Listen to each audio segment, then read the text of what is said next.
Bonjour les amis. Alors aujourd'hui je vais vous faire une vidéo sur des plantes médicinales. Cette vidéo donc va être totalement adaptée aux gens qui sont en ville parce que vous allez voir que ces plantes en fait vous les connaissez, vous les avez peut-être déjà dans votre placard. Pour commencer, pourquoi est-ce que je fais cette vidéo? En fait c'est la continuité des vidéos de préparation puisque nous arrivons donc dans la préparation en ce qui concerne le domaine de la santé. Et dernièrement, j'ai vu en fait une publication d'une éminente chercheuse qui avait montré en fait comment dire, la composition d'un médicament connu en fait. Et elle s'est aperçue en fait, c'est quelqu'un qui l'avait envoyé, mais voilà, qui avait donc, il y a vraiment la preuve puisque c'était la photo. Euh, il y avait de l'oxyde de graphène dans ce médicament. Il faut bien comprendre que, comment dire, Big Pharma et ce qu'on va appeler élite ne veulent pas vraiment du bien. Je pense que les gens commencent à se réveiller, les gens commencent à se comprendre, à le comprendre, et de plus en plus, il va falloir se méfier de tout ce qu'on prend en fait qui est acheté, tout simplement, qui est fabriqué, et notamment qui est fabriqué par ces personnes en fait Big Pharma. Voilà. Donc, les plantes de tout temps ont soigné les gens et en fait, avec succès. Maintenant, nous avons des ordinateurs, nous avons beaucoup plus des ordinateurs, comment on appelle ça, euh, des microscopes, etc., qu'on n'avait pas, par exemple, au Moyen-Âge, d'accord. Donc maintenant, enfin, on a pu vraiment réellement étudier, en fait, tout ce que contiennent les plantes. Et donc, c'est plus, comment dire, c'est plus un truc, ah, on dit que telle plante, non, maintenant, on sait réellement que certaines plantes contiennent certaines substances, et on sait que ces substances ont tel ou tel truc, peuvent soigner telle ou telle chose, quoi, je veux dire. C'est plus, voilà, c'est plus de l'utopie, c'est plus des remèdes de grand-mère, voilà.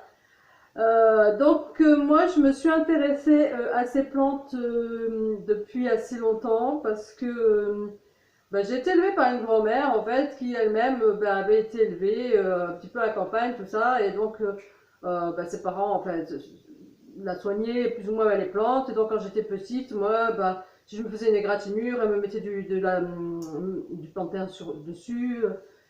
Pour que je dorme, elle me mettait un petit sachet de lavande sous l'oreiller. Enfin voilà, tout un tas de petits trucs comme ça. Euh, donc elle se servait quand même, et pas totalement en fait.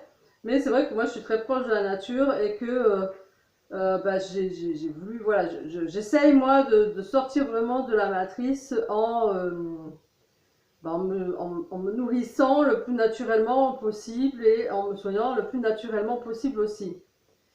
Donc,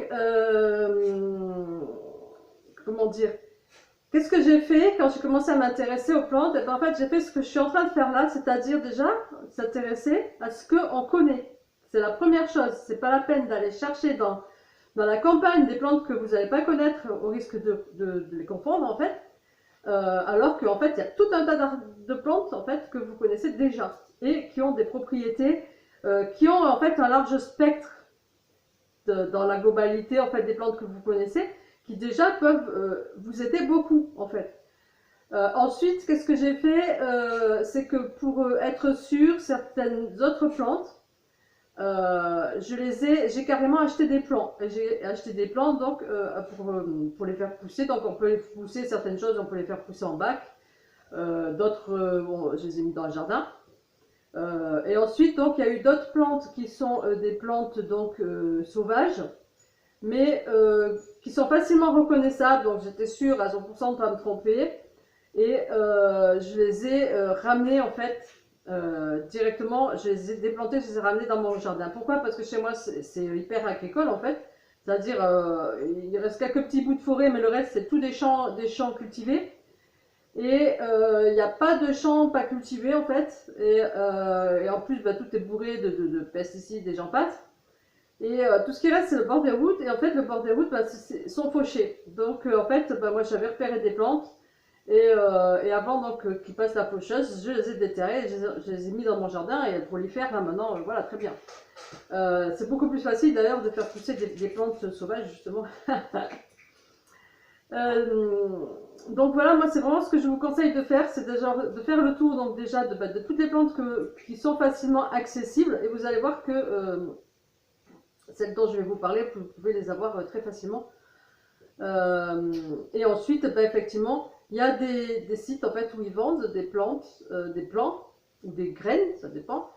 Euh, et le mieux c'est de les faire pousser chez soi. Au moins, bah, déjà vous n'allez pas aller les chercher à crapahuter et tout ça. Bon, surtout dans un contexte où on va en arriver à probablement un chaos et probablement à la chute de toute façon du système. On arrive à la fin de ce monde. Euh, donc de toutes les façons, voilà, je pense pas qu'à un moment on va aller se balader forcément en campagne, quoi. Mais par contre, on aura peut-être besoin de se soigner rapidement aussi. Et donc je vous dis, j'ai déjà parlé de plusieurs plantes. Donc on va faire un petit récapitulatif. Donc c'est dans les chroniques de l'été, par exemple numéro 2. Donc j'avais fait des recettes en fait de cuisine, mais à la moitié en fait de la vidéo. Je vous avais parlé déjà de l'ail, de la sauge et du laurier. Alors, pour faire un petit récapitulatif, parce que je vous ai dit que pour pas en fait s'embrouiller la tête, parce que c'est vrai que les plantes ont souvent plein soignent plein de choses, mais en fait il faut garder qu'une seule chose principale ou deux. Comme ça au moins on s'embrouille pas la tête et puis c'est beaucoup plus simple, voilà, parce que si on commence on ne pourra pas tout retenir. Après évidemment on peut l'écrire dans un cahier et voilà, moi c'est ce que j'ai fait. Mais c'est plus simple, enfin, déjà de commencer par retenir soi-même, parce que ça peut servir, voilà, sur le moment où on en a besoin, il faut qu'on l'ait en tête, vous voyez ce que je veux dire, pas dire, vous savez que j'ai mis le carnet, on n'est peut-être pas chez nous, on n'est peut-être pas, voilà. Donc, pour l'ail par exemple, c'est un antiseptique et un anti-inflammatoire, voilà, donc l'ail c'est très très puissant au point de vue antiseptique, euh, même au point de vue de tuer toutes les bactéries et les microbes, c'est très, très très puissant. Et c'est aussi un anti-inflammatoire. Voilà, vous ne retenez que ça. Là, tout le monde connaît. Euh, donc vous avez déjà ça chez vous. Ensuite, la sauge. Bon, la sauge, ça se trouve assez facilement puisque la mienne est devenue énorme, comme je l'ai montré dans la vidéo. Et en fait, la sauge, moi, je l'avais achetée au Lidl, hein, pour vous dire, en pot. Hein, elle était grande comme ça et maintenant, elle fait 1 mètre de large. Voilà. Bah, tu te couches, Colombo. Couche-toi. Excusez-moi, c'est mon chat qui fait tomber des choses. Bon. J'en étais où moi maintenant? La sauge. Donc la sauge, bah, c'est surtout digestif. Mais il faut savoir aussi donc, que la sauge, c'est au niveau de tout ce qui est espace là. Donc c'est-à-dire de la bouche et de la gorge en fait. Donc entre les maux de gorge, les gingivites, tous des petits problèmes qu'on peut avoir dans la bouche. Et au niveau un petit peu de la gorge. Voilà. Ensuite, donc, je vous ai parlé du laurier. Le laurier, donc, c'est principalement au niveau donc, de la digestion et principalement aussi donc, au niveau des flatulences. Bah, par exemple, quand on a une gastro, qu'on a un peu barbouillé, qu'on a des flatulences, tout ça, ça sert le laurier. Et c'est aussi donc un antiseptique, donc ça sert doublement quand on a une gastro. Voilà. Après, attention qu'il faut bien respecter, alors ça je l'ai déjà dit, mais je vais le redire, c'est surtout les plantes médicinales. Il faut bien comprendre qu'il y a des produits actifs dedans. C'est pas, ah bah j'en prends, ouais, ils disent d'en prendre 10 grammes, bon, c'est pas grave, je mets 2 poignées au pif, quoi. Non, non, non, non, si on te dit t'en prends tant, c'est que t'en prends tant, quoi. Voilà, parce que dedans, il y a des réelles substances actives, d'accord. Et bah, si on en prend trop, ça peut faire même l'effet inverse, d'accord. Voilà, donc il faudra bien toujours regarder se faire des fiches éventuellement, voilà. Savoir exactement, le mieux c'est d'avoir un petit carnet, marquer tout comment dire, comment le prendre aussi, parce que ça peut être en infusion, ça peut être en usage externe, ça peut être en décoction, voilà. Donc tout ça, donc je vous avais parlé, donc là il la sauge, le laurier. Ensuite je vous avais parlé donc dans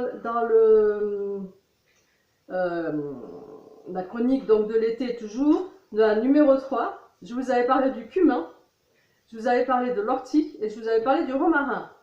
Alors, le cumin, c'est un anesthésique, un antalgique, pardon, un antalgique, donc un antidouleur, voilà. En fait, j'étais en train de faire la contraction entre antidouleur et antalgique, moi. Et c'est aussi un anti-inflammatoire. Voilà, donc le cumin, bah, en fait, on peut simplement l'utiliser en cuisine, hein, tout simplement. Moi, je sais que j'en mets partout. Franchement, j'en mets absolument pratiquement partout. Ensuite, donc, l'ortie. Alors, l'ortie, c'est principalement un anti-fatigue et un revitalisant.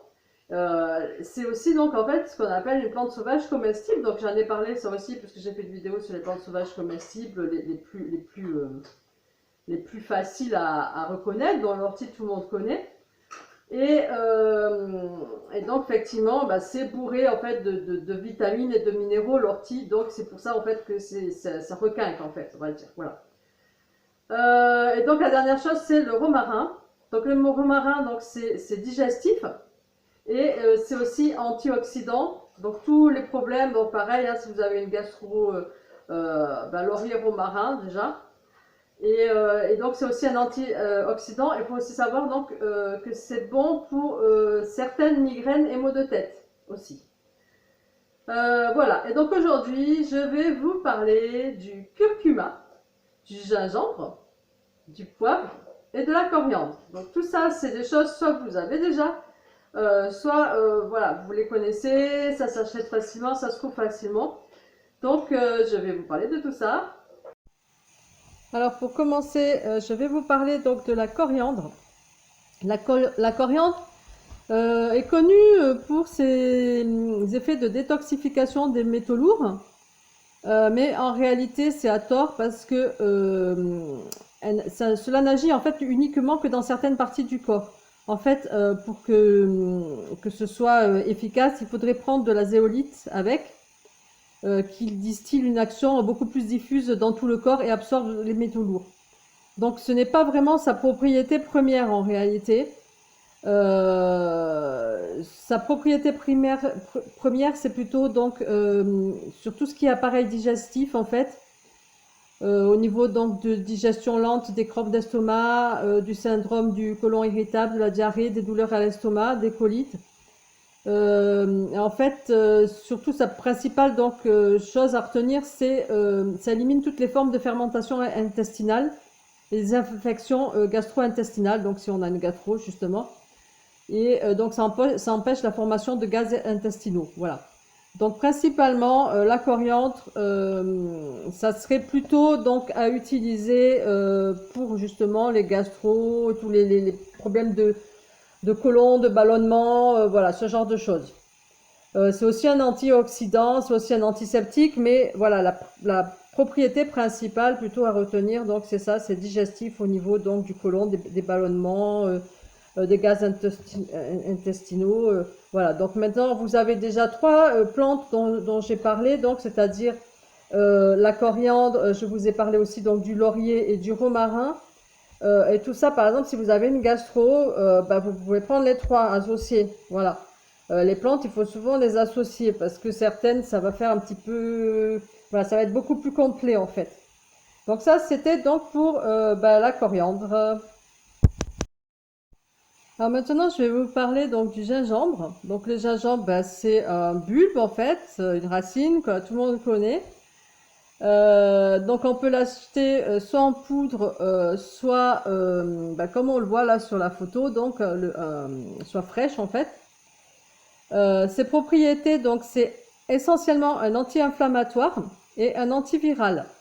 Donc ça aide à lutter contre la fièvre, les états grippaux, les allergies et surtout donc les douleurs, les migraines, les règles, les spasmes, les douleurs digestives, les troubles gastriques. Donc c'est aussi bon pour les problèmes intestinaux aussi de ballonnement, de gaz, de douleur intestinale. Euh, Après voilà, comme toute comme toute plante, comme j'ai dit, il peut y avoir plusieurs propriétés.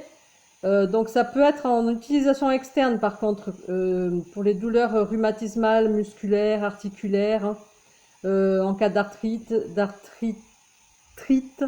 d'entorses, de fractures, de tendinites, de sciatique, etc.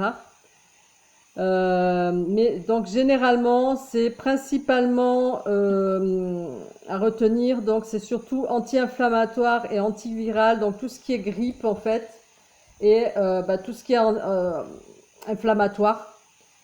Donc à préciser que il vaut mieux l'utiliser fraîche. Voilà, fraîche, les propriétés, enfin ça c'est un peu évident aussi, c'est que une plante fraîche, les propriétés restent intactes en fait. Voilà, donc de préférence vous pouvez l'utiliser fraîche. Vous allez me dire oui, mais comment on fait pour la conserver? Parce que c'est vrai que vous n'allez pas utiliser forcément toute la racine entière. Alors, ça, c'est exactement comme j'avais montré pour l'ail. Donc, si vous avez vu la vidéo, mais je vais vous le récapituler rapidement. En fait, simplement, vous allez éplucher votre racine. Vous allez la râper, en fait, ou la mixer. Enfin, c'est pareil, hein. Et ensuite, vous allez, dans un saladier, donc la mélanger avec de l'huile. Alors, de préférence de l'huile d'olive, parce que ça se gardera beaucoup plus longtemps. Sinon, éventuellement, bon, de l'huile d'arachide ou de l'huile tournesol, ce que vous voulez, ce que vous avez. Mais par contre, dans ces cas-là, il vaudra mieux quand même la mettre au frigo. Enfin, dans tous les cas, moi, je la mets au frigo une fois que c'est entamé. Donc, comme j'entame tout le temps, voilà. Et ce que vous faites, donc, c'est que vous allez mettre cette préparation donc, dans un bocal. Vous allez la tasser au fur et à mesure. Donc, vous allez en mettre une ou deux cuillères, vous tassez. Vous en mettez une cuillère, vous tassez. Et au fur et à mesure, vous allez ajouter, à chaque fois que vous tassez, vous rajoutez un peu d'huile. Voilà, que ce soit vraiment bien imbibé d'huile. Et quand vous arrivez en haut, vous rajoutez à peu près, on va dire un centimètre à peu près d'huile par-dessus. Vous fermez le couvercle et là, elle va se conserver. A priori, vous pouvez même la conserver comme ça à l'extérieur du réfrigérateur. Par contre, dès que vous l'avez entamée, au fur et à mesure que vous l'entamez, c'est de la garder dans le frigo et rajouter de l'huile en fait. C'est-à-dire que vous prenez une cuillère par exemple, vous retassez en fait après et vous rajoutez un petit peu d'huile à chaque fois qu'il en manque au final. Et en fait, tant que votre racine en fait, votre racine mixée sera dans l'huile, en fait, elle va se conserver. Voilà, tout simplement. Et donc, comment dire, vous utilisez ça. Alors, je vais vous donner un petit peu quelques indications. Donc fraîche, c'est 10 grammes de gingembre. Et si vous pouvez pas, ou enfin voilà, vous en avez de la sèche, c'est 1 à 2 grammes de gingembre séché. En infusion, par exemple, c'est 150 millilitres d'eau chaude pour 1 gramme de gingembre, 3 fois par jour. Alors par contre là, moi j'ai pas marqué si c'est sec, je pense que ça doit être du gingembre sec en infusion plutôt. Voilà. Moi personnellement, je l'utilise évidemment principalement pour la cuisine. On peut mettre 2 grosses cuillères à soupe moi je fais des espèces de plats chinois. C'est pas fort en fait une fois cuit, hein. C'est pas du tout. Voilà, ça n'a pas tellement de goût au final, moi je trouve. Mais bon, après c'est parce que j'ai l'habitude aussi. Donc voilà, ça c'est pour les propriétés du gingembre, mais nous allons y revenir un petit peu plus tard. Vous allez comprendre pourquoi. Maintenant, donc, je vais vous parler du curcuma. Alors, le curcuma, ça s'utilise donc pour lutter contre l'acidité gastrique, notamment donc, quand on a des ulcères. Ça aide aussi le foie, ça diminue les nausées si on a des nausées. Et c'est surtout donc un anti-inflammatoire. Donc, ça soigne aussi les inflammations intestinales. Et quand vous avez vraiment mal au ventre, on va dire, hein. Donc c'est efficace donc, pour les gastrites, les pancréatites, les maux d'estomac, les nausées, les pertes d'appétit, les lourdeurs, les ballonnements, les inflammations, en fait tout ce qui est inflammation de l'intestin. Alors après ça, une autre propriété, donc c'est au niveau des problèmes circulatoires. Ça peut réduire en fait les risques d'attaque et de crise cardiaque. Et c'est aussi donc un antioxydant. Donc principalement en fait on le retient donc comme un anti-inflammatoire. Et c'est aussi antibactérien. Donc un petit peu, vous allez voir que c'est très complémentaire en fait avec le gingembre. Alors comment on l'utilise? Bah, pareil là, hein, c'est toujours soit frais, soit sec. Si on l'utilise en poudre, donc sec, ça peut, la dose en fait quotidienne, c'est entre 1,5 et 3 grammes. Donc, c'est-à-dire l'équivalent à peu près d'une cuillère à café. Donc on peut faire par exemple une infusion qui est préparée, donc on laisse infuser 10 à 15 minutes avec 1,5 ou 2 grammes de curcuma infusé dans 150 millilitres d'eau bouillante. Et on prend ça, on prend 2 tasses par jour. Voilà. Euh, on peut aussi l'utiliser en cataplasme, donc anti-inflammatoire en externe en fait. Mais le problème, c'est que bah, vous avez déjà probablement pu expérimenter, c'est que c'est quelque chose qui teinte en fait, ça va vous teinter la peau. On s'en sert comme teinture en fait du curcuma. Donc moi, personnellement, je ne conseillerais pas de l'utiliser en externe, à moins que vous vouliez vous retrouver complètement jaune pendant la peau complètement jaune pendant je sais pas combien de temps. Voilà, donc c'est à peu près tout pour le curcuma, mais vous allez voir que je vais y revenir plus tard. Et donc pour finir, je vais vous parler rapidement en fait du poivre. Euh, le poivre favorise la digestion et soulage donc les douleurs inflammatoires parce que c'est aussi un anti-inflammatoire. Et voilà, et c'est là où je veux en venir. Parce que le curcuma, le gingembre et le poivre, on les utilise généralement ensemble. Et ensemble, donc, ça a une synergie, en fait, qui fait que c'est vraiment très, très efficace. Donc, pour tous les problèmes anti-inflammatoires, euh, que ce soit au niveau gastrique ou n'importe où, en fait, où vous avez une inflammation, c'est extrêmement efficace. Alors, la dose de ces trois comment dire, j'ai le mot qui m'échappe. La dose donc à prendre de ces trois choses mélangées, en fait, c'est 9 parts de curcuma, 5 parts de gingembre et une part de poivre. Donc après, les parts, c'est vous qui voyez. Vous pouvez les préparer à l'avance si c'est en poudre, par exemple. Vous pouvez vous les préparer à l'avance. Vous pouvez prendre une part de cuillère à café, une part de cuillère à soupe ou une part de bol. Hein. C'est à vous qui voyez combien vous voulez vous en préparer. Mais voilà, la dose, donc c'est 9 parts de curcuma pour 5 parts de gingembre pour une part de poivre. Si vous l'utilisez frais, vous faites à peu près, quand vous faites de la cuisine, moi c'est ce que je fais, vous faites à peu près. Bon, personnellement, je n'aime pas tellement le goût du curcuma, donc je vais être honnête, je suis pas tellement les parts, moi je mets plus en fait de gingembre, et je fais plutôt le contraire en fait. Je mets plus de gingembre que de curcuma.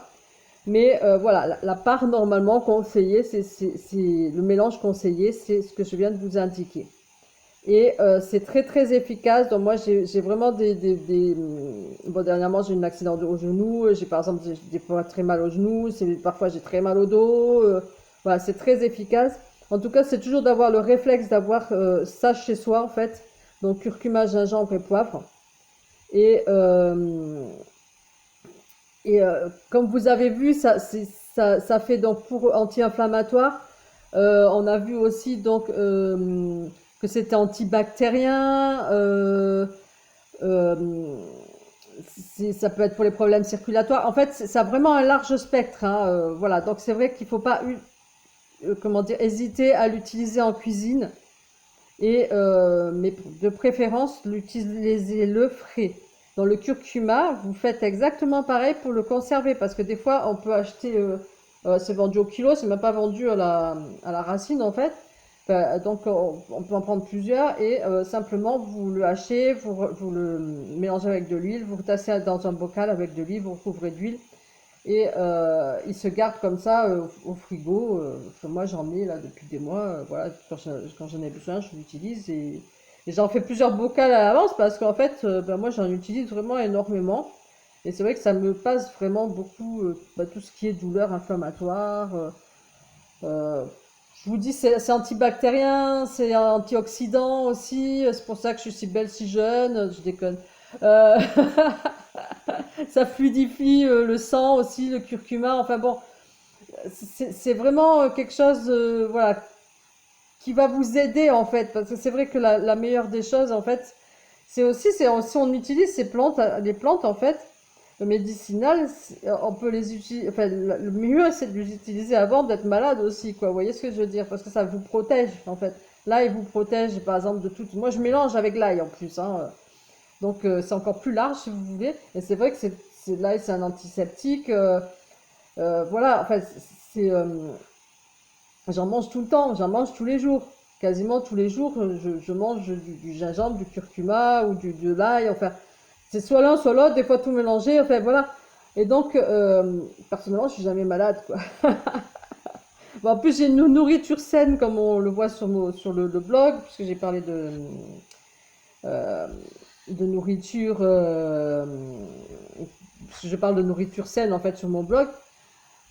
Si vous avez une nourriture saine et qu'en plus vous utilisez ces épices, alors on appelle ça des épices, mais c'est dans ces épices médicinales, on va dire. euh, voilà, déjà le principal, surtout en temps de chaos, on va dire, où on ne pourra pas trouver de médicaments et tout ça, c'est surtout faire extrêmement attention à ne pas, simplement ne pas être malade. Et pour ne pas être malade, il faut prévenir, et là vous avez tout ce qu'il vous faut. Et ben voilà.